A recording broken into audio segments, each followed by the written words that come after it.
The music industry is mourning singer Oliver Tree after he was killed in a helicopter crash in Brazil. He was 32. Two helicopters collided mid-air on Sunday, June 14th over Rio de Janeiro, according to CNN, killing all 6 passengers aboard. Local authorities noted that one of the helicopters crashed on the parking lot of a car dealership, resulting in a fire which was later extinguished. After news broke of Tree's passing, celebrities, including Kid Cudi, Bebe Rexha, and his ex-girlfriend Melanie Martinez, paid tribute to him on social media. On X, Kid Cudi wrote, "Man, spoke to Oliver a few weeks ago. This is heartbreaking. A really amazing and beautiful human. This sucks bad. Sending all my prayers and love to the families dealing with losses. Oliver, we love you forever."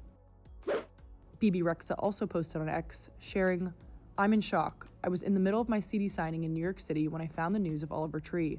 I can't believe it. We recorded a record together to be on Dirty Blonde. He was so smart, passionate, talented, kind. I'm so sad. May he rest in peace."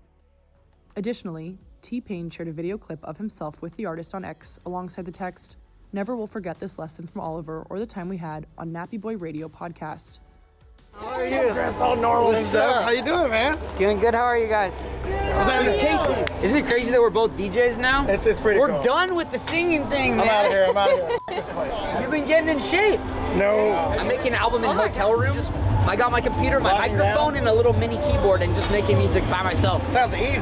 Kind of going back to what I wanted to do in high school, like making music for me instead of trying to be like, what do you think? And what do people want to hear? It's like, what do I want to hear? Yeah. And if it fails, it fails, but I have no pressure. No outside influences. You do like it. You know what I mean? Nice. That's freedom.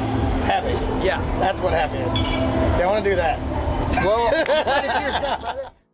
Thanks for sharing your art and for always being different in the best way possible. See you on the brighter side. Whitney Cummings also remembered the record producer, posting a photo of the two together hugging and writing, "Oliver Tree is one of the most talented people on earth, and usually that comes with an ego and all kinds of head nonsense, but Oliver is pure love and the best version of what an artist and person can and should be. There's no silver lining. We lost a giant." Plus, Tree's ex, singer Melanie Martinez, posted an emotional tribute on her Instagram story, sharing, "Been an absolute wreck today. It's really hard to understand how someone who you once shared such a specific and formative time of your life with can all of a sudden be gone. He was so dedicated to his art, which I admired and respected so deeply. I think everyone who knew him will look back at those moments of laughter and joy he so easily sparked. His laugh was so contagious and warm. His ability to lead creatively and take action while also maintaining a sense of childlike wonder and awe was so inspiring. He had such a soft heart and was a true artist in every way. Rest in peace, Oliver. I know you're making the angels giggle. I'll be wondering what stunt and creative projects you're scheming up in heaven. All my love."